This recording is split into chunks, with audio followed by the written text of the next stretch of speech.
unidad vamos a focalizar en los procesos de acreditación universitaria en la Argentina. Vamos a trabajar primero los procesos de acreditación de carreras de grado y posteriormente los de posgrado. Para poder entender los procesos de acreditación de carreras de grado desde sus orígenes, tenemos que retrotraernos a un debate que justamente se da en el momento de la discusión de la Ley de Educación Superior y que tiene que ver con el título académico versus el título habilitante en el sistema universitario.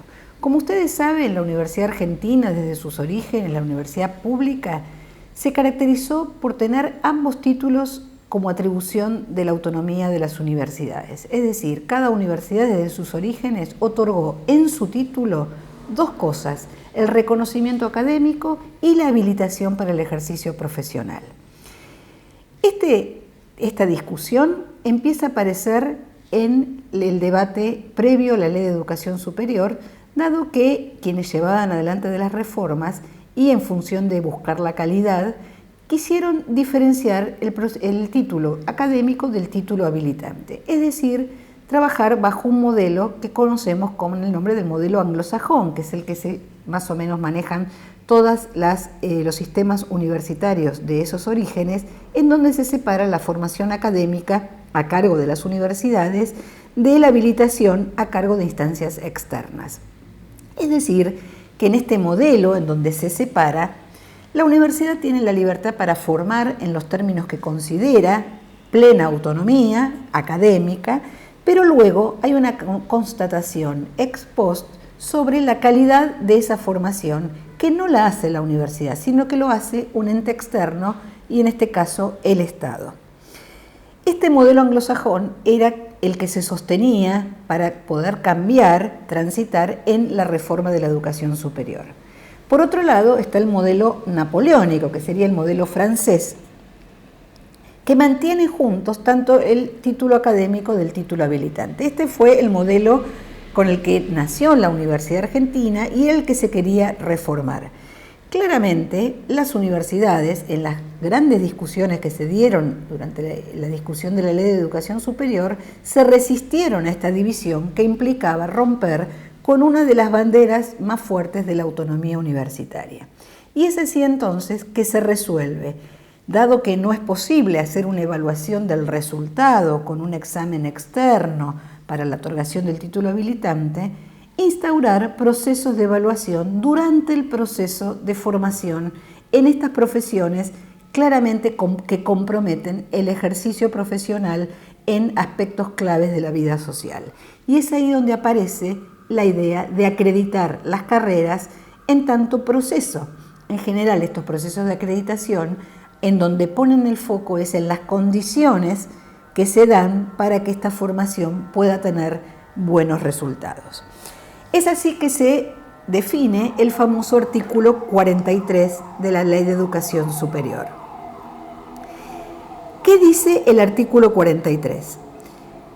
Que las profesiones cuyo ejercicio pudieran comprometer el interés público poniendo en riesgo en modo directo la salud, la seguridad, los derechos, los bienes o la formación de la sociedad, de los habitantes, deben pasar por procesos de acreditación que estarán a cargo de la Comisión Nacional de Evaluación y Acreditación Universitaria, es decir, la CONEAU.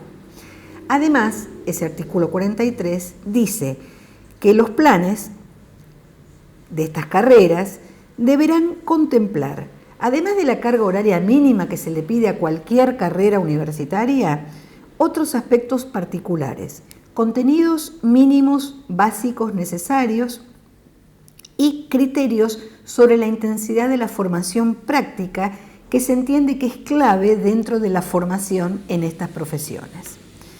Además, lo que dice este artículo 43 es que las carreras van a ser acreditadas periódicamente por la CONEAU en base a estándares que van a ser definidos por el Consejo de Universidades y en acuerdo con el Ministerio de Educación. Y además, finalmente, el artículo 43, que es muy complejo y muy rico en todo lo que establece, y también muy debatido, muy polémico, establece que esa nómina de carrera va a tener un criterio restrictivo y que además las carreras que acrediten van a tener actividades reservadas exclusivamente a ellas para el ejercicio profesional. Este artículo 43 fue uno de los artículos más polémicos de la Ley de Educación Superior. No obstante, y curiosamente, a lo largo de estos 20 años, lo que podemos ver es que cada vez son más las titulaciones y las carreras que se incorporan al artículo 43. Y no porque sea el Estado o un gobierno el que las introduce, sino porque son las asociaciones profesionales, los grupos profesionales, los decanos, etcétera, los que demandan ser incorporados al artículo 43.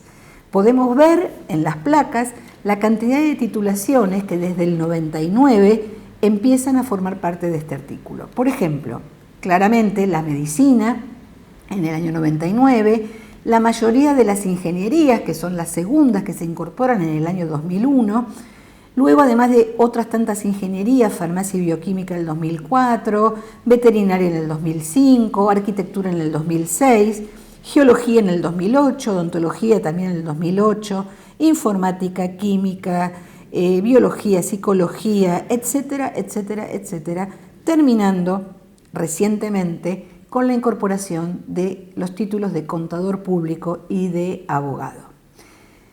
¿Por qué cada vez son más las carreras que quieren formar parte de este artículo 43, teniendo en cuenta que esto implica cumplir con más requisitos, con más controles, con menos autonomía, etcétera? Yo tengo dos hipótesis al respecto.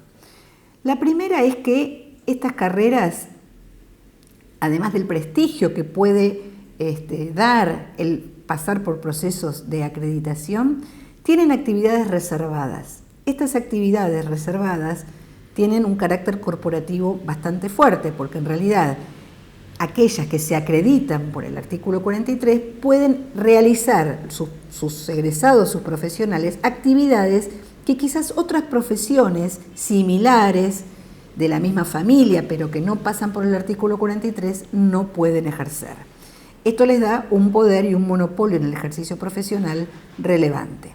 Y en segundo lugar, es probable que se quiera entrar al artículo 43 porque justamente luego de pasar por estos procesos de acreditación existen fuentes de financiamiento por parte del Ministerio de Educación que ayuda a que las universidades puedan mejorar respecto de los resultados que surjan de los procesos de acreditación. Es decir, que a lo largo de toda esta experiencia fueron estas carreras las que mejoraron en infraestructura, en capacitación docente, en equipamiento, en más cargos docentes en aquellos lugares donde faltaban y en muchos otros aspectos en relación con otras carreras que no son del artículo 43.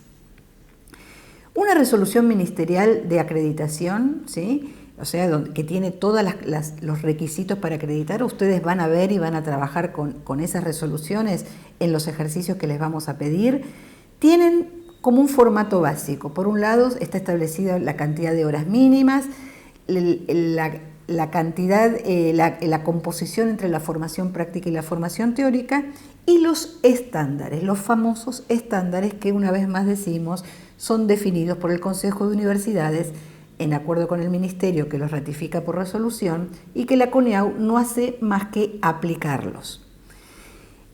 Esos estándares se organizan en dimensiones, ¿sí? Hoy en la normativa actual hay 5 dimensiones en las que se organizan los estándares. Están las condiciones curriculares, en donde se definen estándares para, por ejemplo, los planes de estudio, cómo están organizados, cómo se da la formación, cómo la propia carrera prevé evaluar el currículum y su desarrollo. Después hay otra dimensión sobre los requisitos de los docentes, de la actividad docente, en donde se ve, por ejemplo, el cuerpo académico, cómo se lo elige, cómo se lo promueve, qué titulaciones tiene, qué actividades de investigación y de extensión se realizan, qué cargos se tienen, ¿no?, titulares, otros cargos, qué dedicaciones y qué capacitación y actualización está previsto, además de la infraestructura.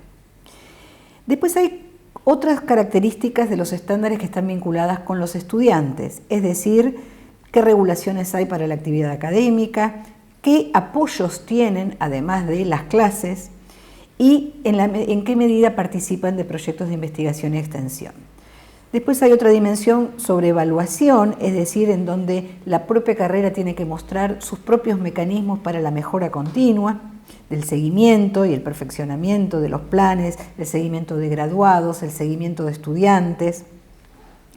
Y después hay condiciones organizacionales respecto de quién conduce la carrera, bueno, qué carácter tiene, si es institucional o interinstitucional, cómo se coordina, etc.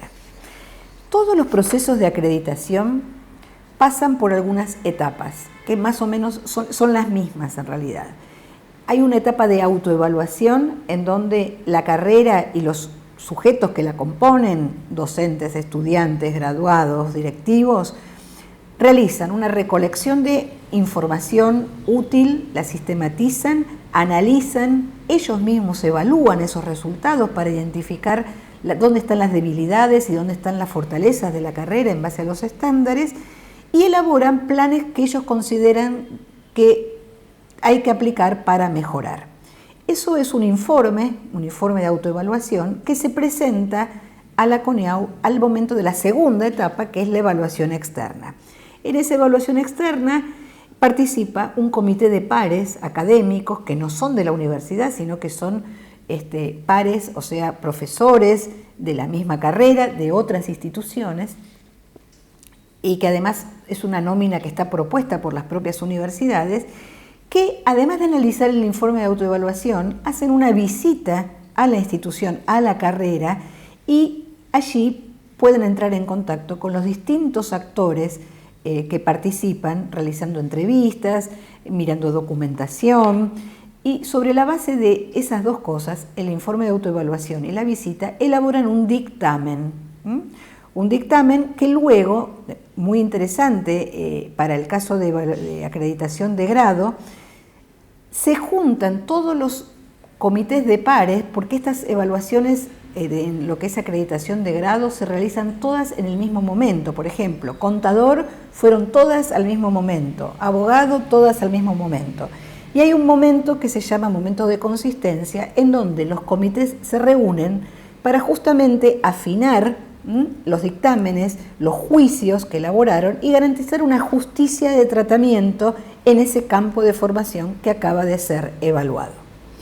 Luego, finalmente, cada uno de esos dictámenes llega al plenario de la CONEAU, a sus miembros, en donde luego de analizar toda la información, toman una resolución sobre si esa carrera acredita o no acredita.